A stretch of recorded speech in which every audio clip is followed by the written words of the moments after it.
विषय थोडासा नाजूक, थोडासा प्रत्येक स्त्रीच्या वैयक्तिक आयुष्याशीच निगडीत असलेला. हा विषय कोणामुळे अन कोणासाठी लिहावासा वाटला हा मुद्दा गौण आहे. पण का लिहावासा वाटला हे महत्वाचं. हा विषय मांडणंच अति धाडसाचं ठरेल कदाचित. अन तेवढा सुटसुटीत मांडता येईल की नाही माहीत नाही. आयुष्याच्या कोणत्याही स्टेजला कोणीतरी आपलं असणं, हक्काचं असणं, आपल्या पाठीशी असणं, समजून घेणारं असणं खूप मॅटर करतं. मग ते एखाद्या स्त्रीला असो वा पुरुषाला. लग्न होतं. पहिली काही वर्षे खूप मस्त जातात. दिवस ढळू नये अन रात्र सरू नये अशी अवस्था. एकमेकांची खूप काळजी करणं, कौतुक करणं, खूप प्रेम करणं.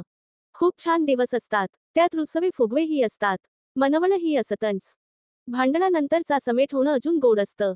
यात 2 ते 3 वर्षे निघून जातात. मग बाळाची चाहूल लागते. त्या सर्व घडामोडीमध्ये 15 डिसेंबर 10 वर्षे अशीच निघून जातात. मुलांना मोठं करणं, त्यांच्या शाळा सुरू होतात. ही मधली 10 ते 15 वर्षे खूप धावपळीत निघून जातात. पहिल्या 2 ते 3 वर्षांची नवलाई संपलेली असते. अन ही मधली 15 वर्षे सुसाट निघून गेलेली असतात. स्त्री 35शीत आलेली असते. मुलांच्या घराच्या जबाबदारीतून थोडी बाहेर आलेली असते. थोडी स्वतःकडे लक्ष देऊ लागते. नवरा थोडा घरच्या मुलांच्या अन बायकोच्या व्यापातून बाहेर पडलेला असतो. त्याचे मित्र, मैत्रिणी, पार्ट्या, आउटिंग मस्त सुरू असतं. हळूहळू बायकोकडे दुर्लक्ष झालेलंच असतं. थोडं गृहीत धरणं ओघाने चालेलं असतं. बघेल तिचं ती काय ते. बघेल मुलांचं, बघेल घरचं, आपण पैसा देतोय ना. मग झालं. सुख म्हणजे अजून काय हवं हिला. घर, मुलं, नवरा, जॉब असेल तर जॉब. हे सर्व आपलं जग मानणारी स्त्री मात्र काहीतरी शोधत असते. वयाच्या या स्टेजवर काहीतरी निसटून गेलंय, काहीतरी निसटून चाललंय आपल्या हातातून याची जाणीव तिला क्षणोक्षणी होऊ लागते. रीतेपणा आलेला असतो. मित्र मैत्रिणी असल्या तर ठीक. पण जिने नवरा, मुलं, घरचं सर्वस्व मानलंय तिच्या रीतेपणाला मर्यादाच नसतात. नवरा त्याच्या विश्वात दंग, मुलं त्यांच्या विश्वात. मग हिने करायचं काय. नवऱ्याला आपलं काय चुकतं हेच कळत नसतं. अन हिला सांगता येत नसतं. मनापासून वाटत असतं कोणीतरी अशी व्यक्ती हवी, जी आपल्याला समजून घेईल, आपल्या हक्काची असेल. माझे मूड्स तिला कळतील, माझं शांत राहणं तिला कळेल, माझी चिडचिड ती सहन करेल, मला समजावेल. या अपेक्षा खूप भयानक असतात.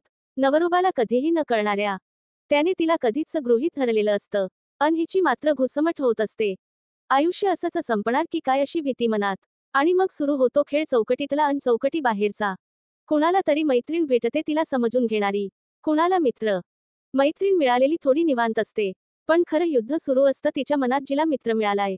हे योग्य आहे का. आपण पाप करतोय का. समाज काय म्हणेल. कोणाला काही कळालं तर वगैरे वगैरे. सगळीकडूनच घुसमट. करायचं काय. समाजाने अधोरेखित केलेलं आहे की स्त्री अन पुरुषामध्ये कधीच चांगली, निस्वार्थी, निर्मळ मैत्री होऊच शकत नाही. मग भेटण्यात बोलण्यात चोरटेपणा येतो. कधी कधी या सगळ्यात ती वाहावत जाते.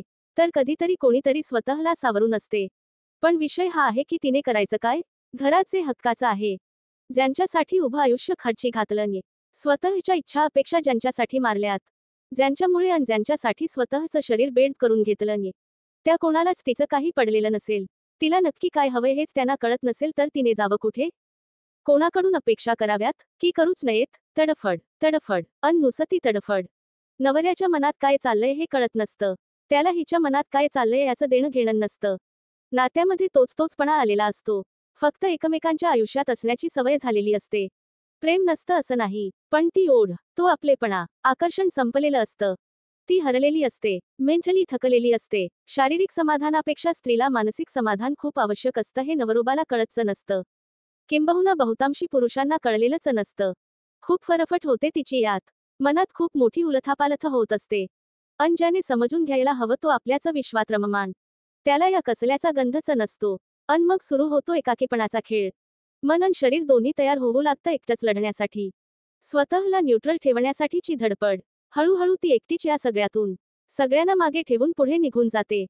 मन मेलेलं असतं. कशाचाच फरक पडेनासा होतो. घशाकडचा आवंढा, हुंदका आपोआप गिळला जातो. अन ती राग लोभ प्रेम सेक्स या सगळ्याच्या पलीकडे स्वतःला नेऊन ठेवते. स्वतःचे कोश स्वतः भोवती विणून घेते. मग कधीतरी नवरोबाला जाणीव होते. अरे, ही आधी सारखी आपल्या मागे मागे करत नाहीये. आधी एवढं प्रेम करत नाहीये. लांब झालीये का. लांब गेलीये का. दुसरा कोणी आला नसेल ना आयुष्यात हिच्या. अन मग त्याची धडपड सुरू होते. तिला त्या वळणावरून परत आणण्यासाठी. केविलवाणी धडपड. पण तीर्थरूप. ती मात्र त्या वळणाच्या पलीकडे केव्हाचीच पोहोचलेली असते. हाकांच्या, भावनेच्या पलीकडे उरलेलं असतं फक्त तिचं कर्तव्य. अन ती एकटीच. मृदुला प्रभू सावंत.